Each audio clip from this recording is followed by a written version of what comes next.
Hello friend, तो आप लोगों का मेरे यूट्यूब चैनल पर स्वागत है। तो जैसा कि मैंने पिछली वीडियो में कवर किया कि यदि किसी भी नंबर को एंटर करा रहे हैं तो वो प्राइम नंबर है कि नहीं है, तो उसको हमने प्रोग्राम की सहायता से चेक किया।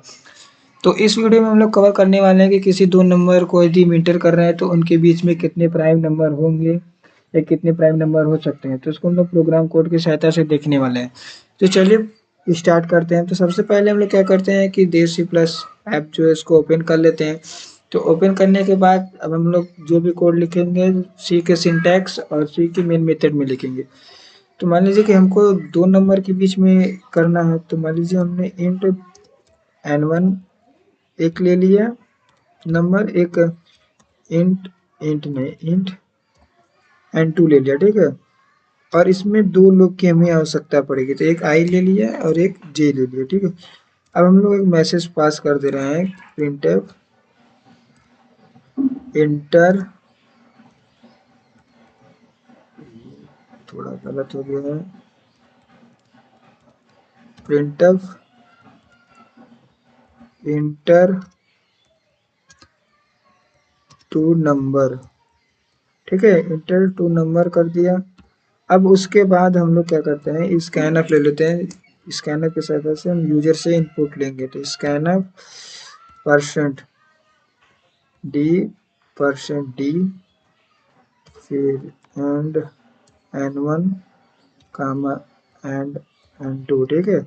फिर मैंने यहाँ पर सेमीकोलन दे दिया। अब हम लोग फॉर का इस्तेमाल करेंगे। फॉर, अब इसमें हम लोग i इक्वल टू n1 कर दे रहे हैं क्योंकि n1 और n2 के बीच में लेना है हम लोग को। फिर उसके बाद हम लोग i, आखिरी कहाँ तक जाना है, हम लोग को n तक नहीं जाना है क्योंकि हम लोग को n1 और n2 के बीच में लेना है। तो यहाँ पर हम लोग n2 कर दे रहे हैं। फिर उसके बाद हम लोग यहाँ पर सेमीकोलन देने के बाद i प्लस प्लस कर दे रहा है।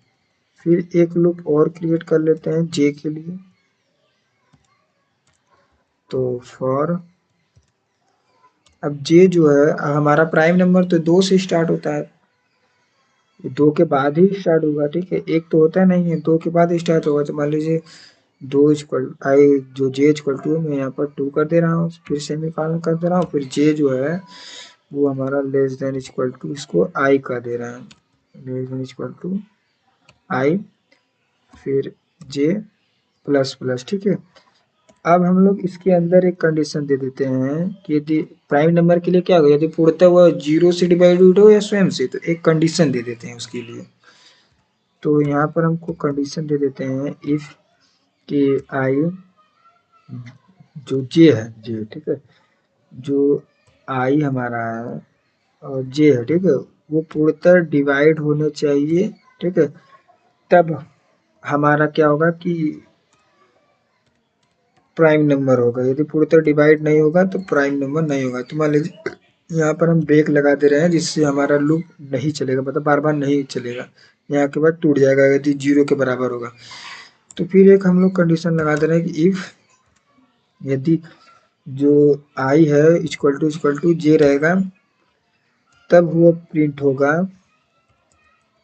कि जो हमारा परसेंट डी है, यहाँ पर हम लोग सेमीकोलन डबल म्यूटेड कामा दे देते हैं, परसेंट डी, फिर उसे कामा लगा देंगे और जे को प्रिंट कर लेंगे। क्योंकि ये जो है हम इसी लूप के अंदर लिख रहे हैं, फॉर लूप के अंदर, और हम लोग जो ये आई इक्वल टू जे, जे को डिवाइड करेगा तब ना हमको प्राइम नंबर मिलेगा। तो प्राइम नंबर किसके बेस पर आता है, जे के, तो हम लोग यहाँ पे जे को कार्ड कर लेंगे। फिर उसके बाद हम लोग यहाँ पर सेमीकोलन दे देंगे और प्रोग्राम को एग्जीक्यूट करेंगे। तो एग्जीक्यूट करने के बाद देखा हमें कोई भी एरर नहीं मिला, तो अब प्रोग्राम को हम लोग आउटपुट देखेंगे। तो F10 किया और हम कर कोई भी इंटर नंबर कर, मैंने मान लीजिए 12 किया और एक मान लीजिए मैंने 22 किया। तो इनके बीच में देखिए 13 है, 17 है और 19 है, ठीक है। तो इस प्रकार से हमें किसी दो नंबर के बीच में प्राइम नंबर निकलता है या निकाल सकते हैं प्रोग्राम कोड की सहायता से। अब आप लोग समझ लीजिए कि प्रोग्राम जो है वो हमारा कैसे वर्क कर रहा है। तो मान लीजिए कि मैंने दो नंबर को इंटर करा लिया, ठीक है। यदि जो हमारा N1 है N2 के बीच में हमको नंबर को देखना है कितने प्राइम नंबर आएंगे। तो प्राइम नंबर हमारा जो है कि 3 से स्टार्ट होता है, ना कि 1 होता है ना कि 2 होता है, तो 3 से स्टार्ट होता है। तो मान लीजिए हमने j इक्वल टू 2 कर दिया और यहाँ पर जो j इक्वल टू i है, यदि मैं यहाँ पर जो है j है, जहाँ पर j और j का वैल्यू हमारा क्या है 2 है, ठीक है। 2 इक्वल टू हम लोग i कर ले रहे हैं। i क्या है हमारा, जैसे इसमें मान लीजिए n1 है, n1, ठीक है।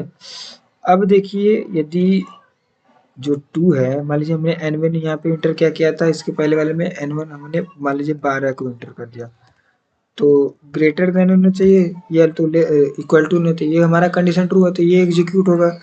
तो अब देखिए एग्जीक्यूट होने के बाद जो आई है, आई यहाँ पर हमारा क्या है n1, तो n1 हमारा क्या है 10, ठीक है। अब 10 पूर्णतः मॉड्यूल यानी कि डिवाइड होना चाहिए j से, तो j क्या है 2, तो 10 तो 2 से भागी जब भाग हो जाएगा, यानी कि हमको पूर्णतः 0 मिल जाएगा।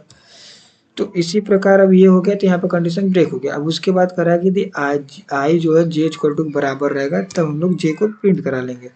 तो आई हमारा इस टाइम प्रेजेंट टाइम पे क्या है, जैसे कि यहाँ पर आई हमारा क्या था 10 था, ठीक है। और कह रहा है कि इक्वल टू j, तो अब देखिए जो j है वो इक्वल टू आई है, यानी कि 2 के बराबर हो या 2 से हो। तो अब यहाँ पर j इक्वल टू हमारा क्या है 2 से, अरे बाबा इधर आ जाओ, जो है आई हमारा यहाँ पर क्या n1 है और यहाँ पर n1, आई हमारा n1 है, ठीक है। अब देखिए j जो है ये भी हमारा क्या है, यहाँ पर i है, j इक्वल टू आई, तो i को हम लोग यहाँ पे क्या लिख सकते हैं n1, तो j इक्वल टू हमारा यहाँ पर क्या है n1। तो ये दोनों कंडीशन बराबर है तो ये प्रिंट कर लेगा, तो j, ठीक है। तो j हमारा क्या है यहाँ पर, j जो एग्जीक्यूट होने पे 0 आया है तो इसको प्रिंट कर लेगा। तो जैसे मान लीजिए मैंने इंटर में मल्टीपल नंबर, जैसे कि एक फॉर लूप के लिए यहाँ पर n1 और n2 के बीच के लिए 2 नंबर लिया, जैसे 10 और 12 लिया, तो j जो 10 और 12 के बीच में या 10 या 22 के बीच में जो प्राइम नंबर आएंगे वो j होंगे, तो वो उसको हम लोग प्रिंट कर लेंगे। तो इस प्रकार से हमको आउटपुट मिल जाएगा। यदि प्रोग्राम कोड में कोई भी डाउट हो तो आप उसे कमेंट करें, जिससे मैं आपको सोल्यूशन प्रोवाइड करा सकूँ। यदि वीडियो अच्छी लगी हो तो चैनल को लाइक एंड सब्सक्राइब जरूर करें। यदि आप चैनल पर नए हैं तो चैनल को सब्सक्राइब एंड चैनल को अत्यधिक मात्रा में शेयर करें। धन्यवाद।